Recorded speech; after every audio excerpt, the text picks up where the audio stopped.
Israel के प्रधानमंत्री Benjamin Netanyahu सबसे बड़ी मुश्किल में घिर गए। फिलिस्तीन के साथ जिस मोर्चे पर वो हैं उसको लेकर पूरी दुनिया में उनके खिलाफ एक माहौल बन रहा है। उनसे सवाल किए जा रहे हैं। न सिर्फ पूरी दुनिया में बल्कि अब इजराइल के भीतर भी वो बुरी तरह से घिर चुके हैं। सिर्फ इजराइल के आम लोग ही नहीं बल्कि उनके सरकार के अपने सहयोगी दल, इजराइल की सेना, इजराइल की एजेंसी मोसाद, अब वो भी बेंजामिन नेतन्याहू के खिलाफ खड़ी हो रही है, उनकी आलोचना कर रही है, उनके फैसलों पर उन पर सख्त टिप्पणी की जा रही है। हालात ये हैं कि इजराइल के 75 साल के इतिहास को खंगाले तो इजराइल सबसे बुरे संकट के दौर से गुजर रहा है और ऐसे में बेंजामिन नेतन्याहू को इस बार माफी मांगनी पड़ी है। बोलता हिंदुस्तान पर मैं हूं आपके साथ मिर्जा शाकिर अली। नेतन्याहू के नेतृत्व को लेकर अब शंकाएं इजराइल में बढ़ गई हैं। उन पर आरोप लग रहे हैं कि उन्होंने इजराइल की सुरक्षा की जगह अपनी राजनीति को तरजीह दी। इजराइल के लोगों की सुरक्षा की जगह उन्होंने अपनी सत्ता को, अपनी कुर्सी को बचाने को तरजीह दी। इसके साथ ही उन पर भ्रष्टाचार के संगीन इल्जाम तो पहले से ही हैं, मामला कोर्ट में भी है जिसको लेकर लोग सख्त नाराज हैं। उनकी सत्ता को खतरा हो सकता है। बीते 16 सालों में 14 साल से वो देश की सत्ता पर काबिज हैं, इजराइल की सत्ता पर काबिज हैं। इस दौरान न्यायपालिका की ताकत को कंट्रोल करने के भी इल्जाम उन पर लगे। ऐसे कानून वो लेकर आए जिसके बाद इजराइल की न्यायपालिका के जो अधिकार थे वो सीमित कर दिए गए, जिसकी आलोचना हुई। लोग सड़क पर उतरे, प्रोटेस्ट किया। इस कानून के विरोध में इजराइल में बड़े पैमाने पर प्रोटेस्ट हुआ। अब हालात ये आ गए हैं कि बेंजामिन नेतन्याहू को अपने ट्वीट तक पर भी माफी मांगनी पड़ रही है, ट्वीट डिलीट करना पड़ रहा है। हालात बेहद ज्यादा इजराइल के भीतर नेतन्याहू के लिए खराब हो गए। दरअसल इजराइल के प्रधानमंत्री बेंजामिन नेतन्याहू ने सेना पर एक ट्वीट कर दिया, इजराइल की सेना पर एक ट्वीट किया, जिसको लेकर जो रिएक्शन आया, फिर बेंजामिन नेतन्याहू के पैर उखड़ने लगे और माफी मांगी, ट्वीट डिलीट किया। उन्होंने अभी तक हमास के हमले और उसके बाद जो इतने भी इजराइल के लोगों की मौत हुई है उसके लिए अपनी गलती को नहीं माना है, बल्कि वो सारी गलती सेना के अधिकारियों पर, अपनी एजेंसीज पर डाल रहे थे।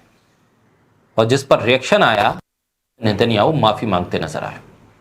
इजरायली प्रधानमंत्री बेंजामिन नेतन्याहू ने देश की सेना और सुरक्षा प्रमुखों के लिए की गई अपनी टिप्पणी के लिए माफी मांग दी। बेंजामिन नेतन्याहू ने 7 अक्टूबर को देश पर हुए हमास के हमले को लेकर सोशल मीडिया प्लेटफॉर्म ट्विटर पर एक पोस्ट किया, जिसके बाद विवाद शुरू हो गया, बहस शुरू हो गई, आलोचना शुरू हो गई। उनके इस ट्वीट के बाद इजराइल के नेता क्या, सेना और आम लोग भी उस पर टिप्पणी करने लगे, आलोचना करने लगे। नेतन्याहू ने ट्वीट में अपनी ही खुफिया एजेंसियों, अपने ही सेना के प्रमुखों पर निशाना साधते हुए कहा था कि वो हमास के हमले का अंदाजा लगाने में नाकाम रहे, लेकिन अपनी नाकामी उन्होंने नहीं मानी।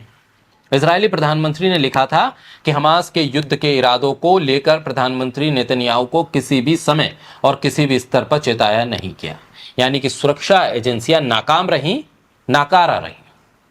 इसके बाद जब एक के बाद एक ट्वीट आना शुरू हुए, पॉलिटिकल रिएक्शंस इजराइल के भीतर से आना शुरू हुए, सेना के लोग भी जब उस पर ट्वीट करने लगे, आम लोगों ने भी जब उस पर ट्वीट करना शुरू किया, तो बेंजामिन नेतन्याहू को लगा कि ये बाजी हाथ से निकल जाएगी, इसलिए ट्वीट डिलीट कर दिया।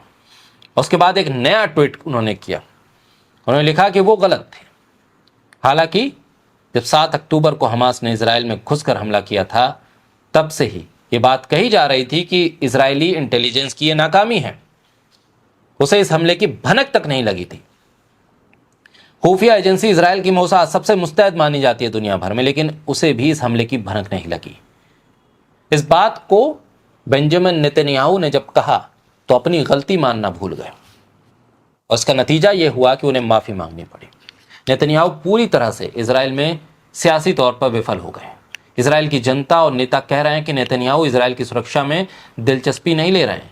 वो ना बंधकों को लेकर दिलचस्प हैं और ना उन्हें छुड़ाने में, बस नेतन्याहू की राजनीति में दिलचस्पी है।